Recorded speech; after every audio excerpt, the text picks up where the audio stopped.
TDP అధికారంలోకి వస్తే తాను పదవులు తీసుకోనని, పార్టీ కార్యకర్తల కోసమే పనిచేస్తానని గతంలో లోకేష్ ప్రకటించారు.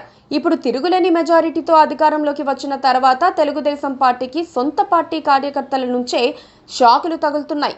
గడిచిన 5 ఏళ్లలో తీవ్ర ఇబ్బందులు ఎదురొడ్డి పార్టీని నిలిపామని భావిస్తున్న హార్డ్ కోర్ టీడీపీ అభిమానులు పెద్దలు చేస్తున్న తప్పుల్ని నిలదీస్తున్నారు. వైఎస్ఆర్సీపీ సానుభూతి పరుడు అయిన ఇప్పాల రవీందర్ రెడ్డి తాను పనిచేస్తున్న సిస్కో సంస్థ ఏపీ ప్రభుత్వం కుదుర్చుకుంటోన్న ఒప్పందం సమయంలో ఆ సంస్థ ప్రతినిధి బృందంతో కలిసి లోకేష్ను కలిశారు. ఆ ఫోటోలు వచ్చిన క్షణాల్లోనే అతనెవరో పసిగట్టిన టీడీపీ సోషల్ మీడియా రచ్చ చేసింది. ఇదంతా మంత్రి లోకేష్ వల్లనే. ఇప్పాల రవీంద్రారెడ్డి అనే వ్యక్తి మామూలు వ్యక్తి కాదు. సోషల్ మీడియాలో నేరుగా తన పేరునే పెట్టుకుని టీడీపీని, చంద్రబాబు కుటుంబాన్ని అత్యంత ఘోరంగా తిట్టిన వ్యక్తి. పుట్టుకల్ని, అక్రమ సంబంధాలను యథేచ్ఛగా అంటగట్టిన వ్యక్తి. ఇలాంటి వ్యక్తి ఏ సందర్భంలో అయినా నారా లోకేష్తో షేక్ హ్యాండ్ ఇస్తాడని ఎవ్వరైనా ఊహించలేరు. కానీ జరిగింది. సిస్కో అత్యున్నత సాఫ్ట్వేర్ కంపెనీ కావచ్చు. లోకేష్ను కలిసేందుకు వచ్చేవారి జాబితా వారి వద్ద రెడీగా ఉంటుంది. బ్యాక్గ్రౌండ్ చెక్ చేసుకునే టీం ఉండదా? పైగా ఇప్పాల రవీంద్రారెడ్డి అసలు ఎంఓయూను సమన్వయం చేశాడట. అంటే అధికారులతో చాలాసార్లు మాట్లాడి ఉంటాడు. మరి అతనెవరో తెలియకుండా ఉంటుందా? అతను ఇప్పాల రవీంద్రారెడ్డి అని లోకేష్కు తెలియకపోవచ్చు, కానీ ఖచ్చితంగా అతను ఆ సోషల్ కీచకుడి అని లోకేష్ టీంకు తెలిసి ఉంటుంది. తెలుసుకొని ఉండాలి కూడా. కానీ ఉద్దేశపూర్వకంగా నిర్లక్ష్యం చేశారు. రవీంద్రారెడ్డి అనే వ్యక్తి కార్యకర్తల్ని వ్యక్తిగతంగా తిట్టలేదు. ఆయన తిట్టింది చంద్రబాబును, నారా లోకేష్ను, భువనేశ్వరిని, టీడీపీని.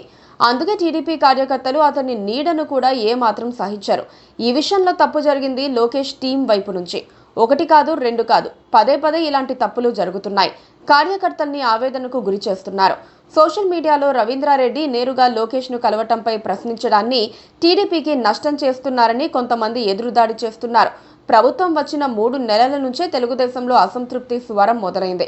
అవినీతిలో పేట్రేగిన వారి వరకు అందరి భరతం పట్టేయాలన్నది వీళ్ళ ఆలోచన.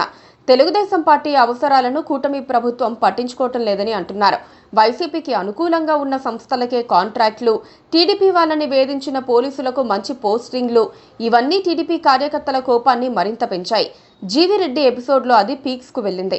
ఆ సందర్భంగా తెలుగుదేశం కార్యకర్తల్లో ఉన్న ఆవేశాన్ని పార్టీ నాయకత్వం కొంచెం గుర్తించింది.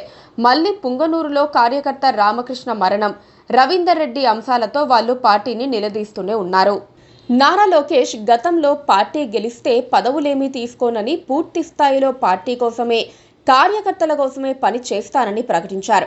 మంత్రి పదవి తీసుకోవాల్సిన అనివార్యత వచ్చి ఉంటుంది. మంత్రి పదవి తీసుకున్నా ఆయన పార్టీ మీద, పార్టీ కార్యకర్తల మనోభావాల మీద కాస్త ఎక్కువ దృష్టి పెట్టాల్సి ఉంటుందని ఇప్పాల ఇష్యూ మరోసారి బయటపెట్టింది. ఇదే మొదటిసారి అయితే కావచ్చు, కానీ పదే జరగటమే ఇబ్బంది పెడుతోంది. ప్రస్తుతం పార్టీని నారా లోకేష్ చూసుకుంటున్నారు. కానీ ఈ తప్పులు జరుగుతున్నాయి. లోకేష్ ముందు చెప్పినట్లుగా పదవిని వదిలేసి పార్టీని చూసుకోవటం మంచిదేమో అని కొంతమంది సలహాలు ఇస్తున్నారు. Please subscribe to KTV Telugu. KTV Telugu. KTV Telugu channel.